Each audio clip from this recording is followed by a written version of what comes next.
Hey everybody, Jason Bermas here reporting for WeAreChange.org. And this week there's been a lot of media attention surrounding Donald Trump saying he will finally allow the infamous JFK assassination documents to be declassified. Now, there have been a number of times in the past that these documents were finally supposed to come to light. So a lot of people are treating this like a big deal. However, I got to tell you folks, although I'm somewhat anticipating them, I kind of already know what's in them. The reason is that a document was made available to the public in the early 2000s, and it was even included in my 2010 documentary, Invisible Empire, A New World Order Defined. So what is this document and why is it so important? Well, first of all, it's a document that's dated March 3rd, 1964. And it's a correspondence between the chief of the U.S. Secret Service, James Raleigh, receiving from John McCone, the director at the time of the Central Intelligence Agency. And really, the only way to do this document justice is to read it in its entirety, taking pauses to point things out momentarily. In response to the request made by your office on the 24th of February 1964, a response to Lee Oswald's activities and assignments on behalf of this agency and the Federal Bureau of Investigation, aka on behalf of his involvement with the CIA and the FBI, there follows a narrative summary of the internal subversive actions of the Oswald subject. I recommend that unless the Commission makes a specific request for specific information contained herein, that this information not be volunteered. This agency has reason to assume that some junior Commission staff members may be potential sources of leaks to the news media or to other agencies. Due to the highly sensitive nature of the enclosed material, it would certainly be in the national interest to withhold it at this time, unless there is, of course, a specific request made. It is my understanding that Mr. Hoover has certain sensitive information within his agency which he transferred to his own personal files for safekeeping. He concurs that no material should be voluntarily given to the Commission which might affect the status of field operatives or their safety.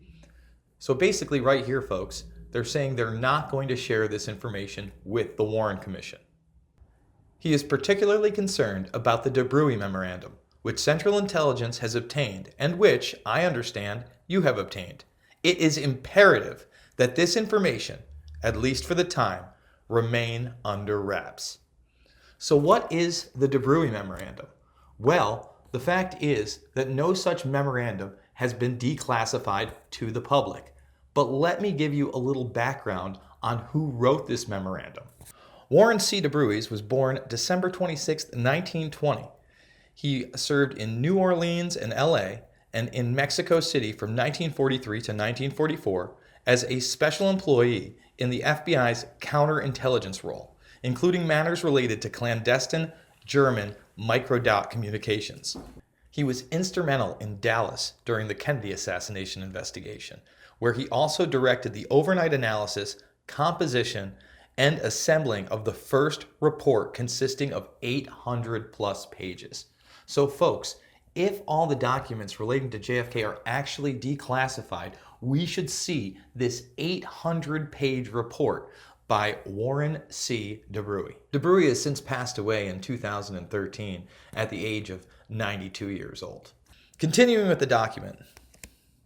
The Oswald subject was trained by this agency under the cover of the Office of Naval Intelligence for Soviet assignments.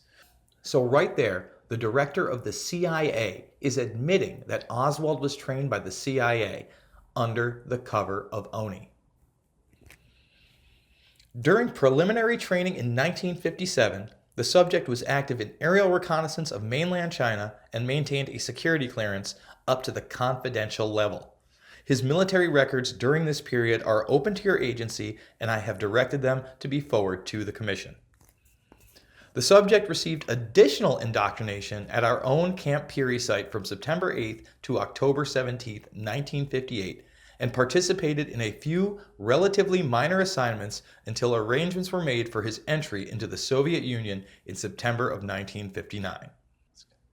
While in the Soviet Union, he was on special assignment in the area of Minsk. It would not be advantageous at this time to divulge the specifics of that assignment. However, if you wish this information, it can be made available for your personal inspection within the confines of your own office.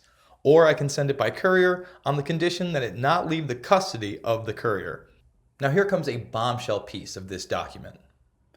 I am concerned that this information were in any way disclosed to the wrong persons, it would lead the media to erroneously claim this agency and perhaps others were directly involved in the Dallas action.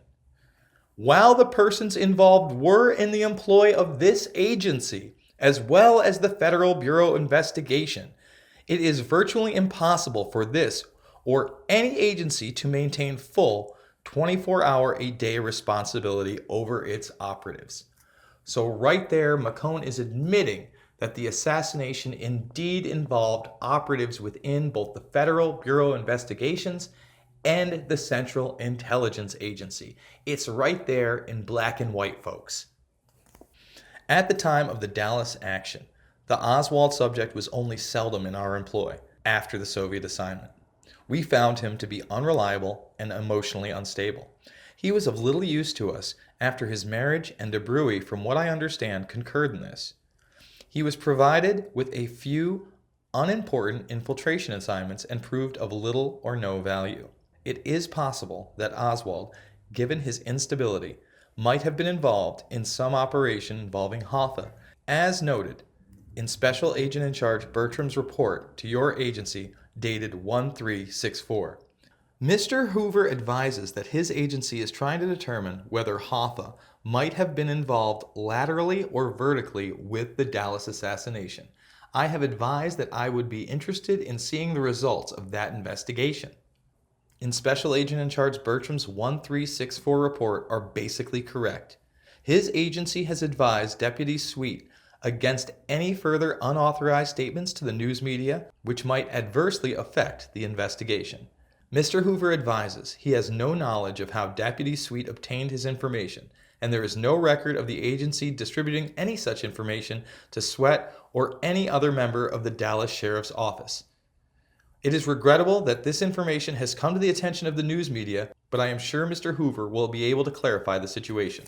Speculation within this agency, and this is only speculation at this point, is that Oswald subject may have become unstable following surgery April 1st, 1961 in the Minsk hospital. He may have been chemically or electronically controlled, a sleeper agent.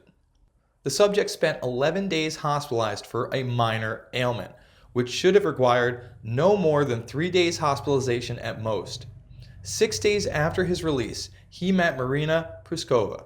This agency is particularly interested in her intelligence background, and I have requested a report from our Soviet embassy contact.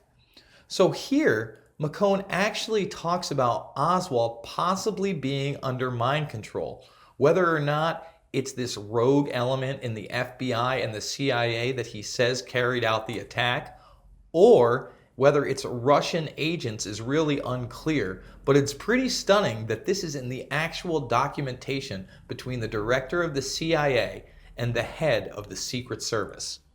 After his return to the U.S., Oswald worked in New Orleans through the Anti-Communist League of the Caribbean and Friends Democratic Cuba.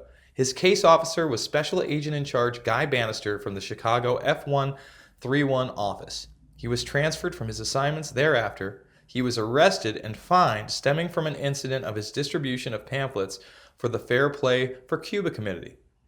While our files show no further assignments or contact, I am requesting a check on the subject from our New Orleans and Fort Worth offices.